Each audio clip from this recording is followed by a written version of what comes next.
Bueno, muy bien, seguimos haciendo nuestra mañana de Mercedes. 11 de la mañana, 2 minutos, la temperatura en la ciudad de Villa Mercedes, la temperatura actual en la ciudad de Villa Mercedes, les cuento, es de 17 grados 2 décimas. La humedad relativa del ambiente alcanza el 70.9%. Nos vamos a ir ahora para San Luis Capital. Tenemos, estamos en contacto con Claudio Vázquez. Claudio Vázquez es funcionario del Ministerio de Educación, tiene la amabilidad de atendernos y de contarnos un poquito todo esto que ha sucedido en el día de ayer con la activación de este protocolo. Claudio es además licenciado en psicología y me parece que es una voz muy, pero muy autorizada para poder hablar de este tema. Le planteaba yo, cuando lo convocaba, que no nos interesa a nosotros la cuestión amarillista del el título, hubo violencia o se salvó de la violencia una escuela, sino que como papá, como ciudadano, como miembro de una comunidad, me parece importante que aprendamos y tengamos en claro los procedimientos, los protocolos, qué situaciones detectar, cómo darnos cuenta y cómo colaborar para evitar que se concrete una situación que ponga en riesgo a alguien dentro de la comunidad educativa, ¿no? Claudio, gracias por recibirnos. ¿Cómo estás? Buen día. ¿Qué tal? Buen día, Javier.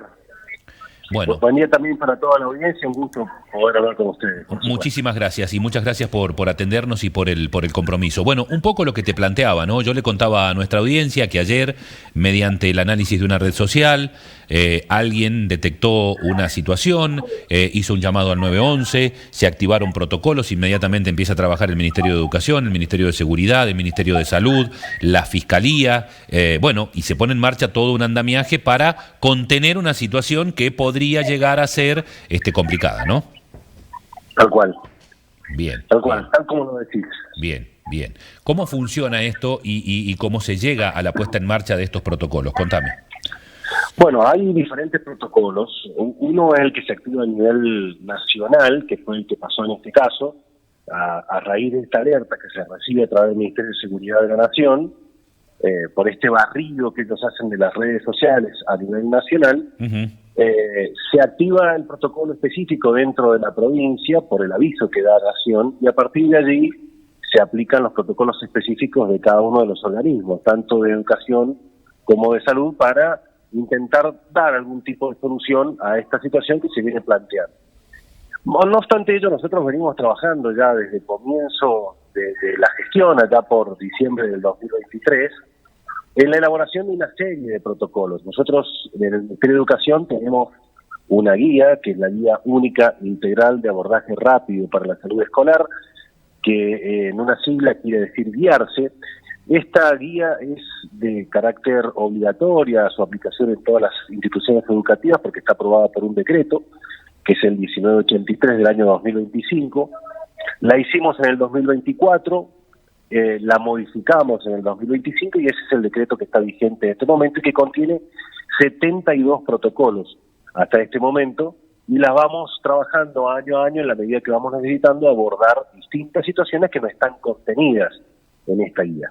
En estas situaciones de conflicto en las escuelas, estos 72 protocolos sirven a los equipos directivos y docentes para poder saber qué, cómo y cuándo hacer determinadas acciones, teniendo en cuenta que se están vulnerando o se están pudiendo vulnerar derechos de niños, niñas y adolescentes, uh-huh. Y que por supuesto nosotros tenemos como adultos de la comunidad educativa la responsabilidad o la corresponsabilidad de intentar encontrar soluciones, y que hay situaciones que realmente desde lo emocional son muy complejas.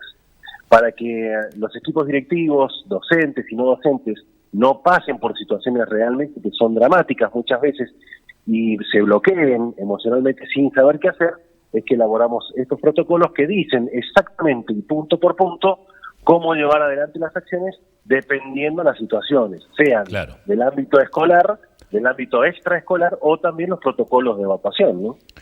Perfecto, perfecto, genial, me parece muy bien. Me parece bárbaro que se haga esto del sondeo, del testeo. Si yo como papá, suponete, estoy charlando con mi hijo, mi hijo tiene 16 años, asiste a la escuela secundaria, y de repente estoy charlando con él y detecto que a lo mejor me está contando una situación que puede tener alguna implicancia que encaje en esto que estamos hablando, en una situación de violencia, en una situación de bullying, que desarrolle la reacción de la violencia, porque digo, generalmente, no lo digo yo, vos que sos licenciado en psicología, lo deben estudiar ustedes, generalmente estas reacciones se dan porque la persona es bombardeada desde un ámbito del bullying, del acoso, de la burla, y llegan a terminar y a tomar esta decisión. Digo, si yo como padre veo algo similar, ¿puedo llamar? ¿Puedo contarlo? ¿Se puede ver de alguna manera de contener a esta persona, a este chico, también de contener a los que ejercen el bullying, ¿no? Porque hay dos partes acá y es complicado el tema. Sí, en realidad son más partes, claro. Pero es interesante el planteo que estás haciendo, Javier. Nosotros, con los protocolos, y vamos a sacar este caso puntual del que veníamos hablando, porque en este caso puntual está descartada la situación de bullying, no solo descartada por las autoridades que han tomado cartas en el asunto, sino por las declaraciones de la propia familia y de la propia persona, digamos, con lo cual hemos descartado esa situación. No obstante ello, hay muchas situaciones que se presentan de violencia en torno al bullying o al acoso escolar.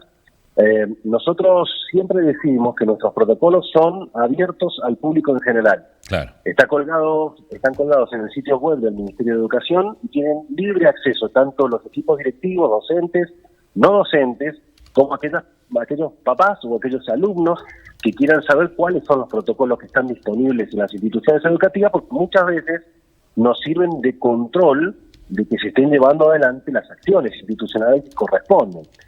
Entonces, si un papá entiende que hay una situación que está ocurriendo porque se la cuenta a su hijo o porque se presenta una serie de sintomatología que son propias de sufrir algún tipo de violencia, sobre todo de bullying, como puede llegar a ser, no sé, la baja del rendimiento académico, que presente lesiones que sean difíciles de explicar por parte del menor, que presente, no sé, rotura de los útiles o del material con que asiste habitualmente a la escuela, que tenga cambios repentinos de humor, etcétera. Muchas veces el pibe no quiere ir a la escuela y vos le preguntás por qué y no te dice, pero en realidad no quiere ir porque no se siente bien. Exactamente, y a veces no se sienten bien por esto, ¿no? O sea, el dolor de cabeza, el dolor de panza, la descompostura, tiene muchas veces que ver con estas situaciones de violencia que a veces se sufren dentro de las instituciones. Entonces, el papá puede perfectamente pedirle a la institución educativa, y acá hacen falta mucho los modos, ¿no? Porque a veces no es lo que pedimos, sino cómo lo pedimos, y es muy importante siempre mantener el respeto en esto, pero acercarse a la institución y preguntar qué se está haciendo con este caso, y aportar además como papá las pruebas que uno tenga. A partir de allí la escuela puede entender que es necesario la aplicación o no del protocolo, y en esto se basa una serie de requisitos previos para poder aplicarlo, pero están obligados, cuando existen estos requisitos, sí verdaderamente activarlos, ¿no? Y cuando no los activan, por supuesto lo que nosotros hacemos es tomamos la denuncia espontánea de estos tutores, de estos papás o de estos alumnos, e iniciamos un expediente administrativo en el cual le pedimos a la institución educativa explicaciones del por qué no se llevaron adelante las conductas, las acciones que eran esperables para este caso en particular dentro de la escuela, ¿no? Claro, totalmente. La verdad que es toda una situación, ¿no? Por ahí muchas veces como padre, y te hablo en primera persona, dejo de lado el periodista, te hablo en primera persona. Es muy difícil llegar al adolescente, es muy difícil tratar de comunicarte con él. Vivimos tiempos que son bastante complicados en cuanto a la interrelación personal. Los chicos están muy enfrascados hoy día en redes sociales y demás. Por suerte, gracias a Dios, creo que esto es una construcción que hacemos como padres y como habitantes de una comunidad, ¿no?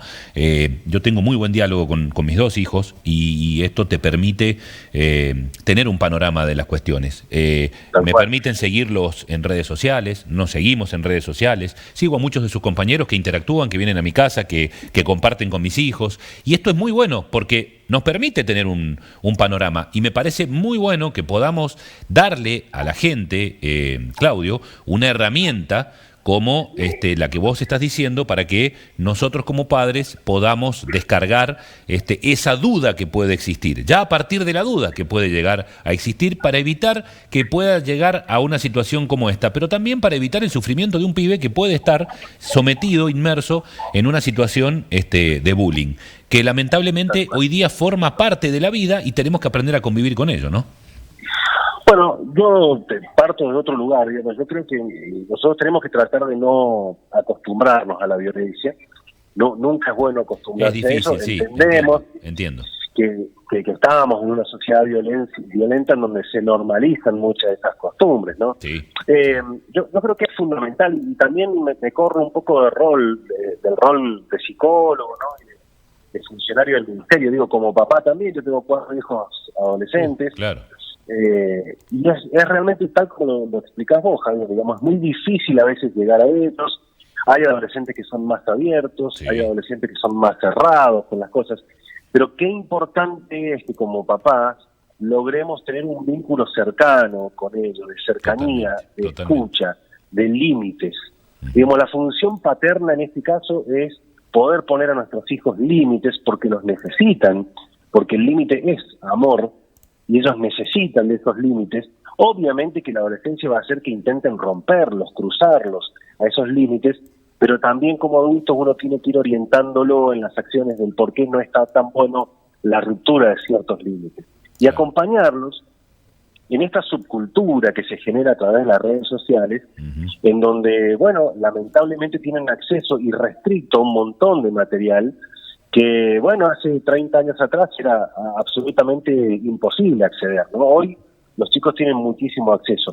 Totalmente. Escuchaba recién esto de las cuestiones de los videojuegos, ¿no? Porque detrás de los videojuegos hay un montón de otras cosas. Totalmente. El cerebro no entiende la diferencia entre ficción y realidad. Entonces, cuando yo estoy jugando un videojuego donde estoy matando gente o estoy en una guerra, mi cerebro funciona como si eso realmente estuviese ocurriendo, liberando a mi torrente sanguíneo una serie de hormonas como el cortisol, la adrenalina, la noradrenalina, que son altamente adictivas, mucho más que cualquier droga que nosotros conozcamos, y que siempre van a estar necesitándose de nuevas situaciones para liberarlas. Esto lo que va a hacer es un desgaste orgánico muy importante y una activación neuronal, neurológica muy importante en nuestros niños, que habitualmente, y como un mecanismo natural de actuar frente a las cosas de la vida, van a actuar como están acostumbrados a actuar en los juegos, ¿no? Que es a través de la violencia, ¿no? Claro. Qué importante lo que vos estás diciendo, porque vos sabés que tal cual vos lo decís, yo se lo planteo a ellos muchas veces, les digo, chicos, ustedes tienen que vivir la realidad real, no la realidad virtual de los jueguitos, porque la realidad virtual del jueguito no deja de ser virtual, y vos tenés que salir a la vida todos los días y enfrentarte a la realidad real. Entonces, si te metés en ese mundo de la realidad virtual, cuando salgas a la realidad real no vas a poder desenvolverte, pero fíjate vos, ¿no? Mirá que vos me lo decís desde un punto de vista absolutamente científico, y un poco uno también en la cotidianeidad del día a día lo ve. Te voy a proponer algo, Claudio, si te parece bien y si te gusta la idea. Tal vez la semana que viene podamos hacer otra charlita y podamos abordar algún otro tema que nos permita ir avanzando, afianzando y madurando esta cuestión de ayudarnos entre todos, de aprender cada día más a vivir en comunidad, de aprender a hablar, de aprender a escuchar. Fundamentalmente eso, de aprender a escuchar, ¿no? Cuesta tanto hoy día escuchar al otro. Me parece absolutamente perfecto, así que cuentan conmigo, por supuesto, en lo que yo pueda colaborar. Genial. Estamos totalmente dispuestos. Te agradezco un montón, y bueno, igualmente de este lado, a disposición para lo que podamos ser útiles en cuanto a la difusión. Contá con nosotros absolutamente desinteresado. Te agradezco muchísimo el tiempo. Muchas gracias, Javier. Les mando un abrazo muy grande. Gracias, hasta luego, buen día, que sigas bien. Adiós, buen día.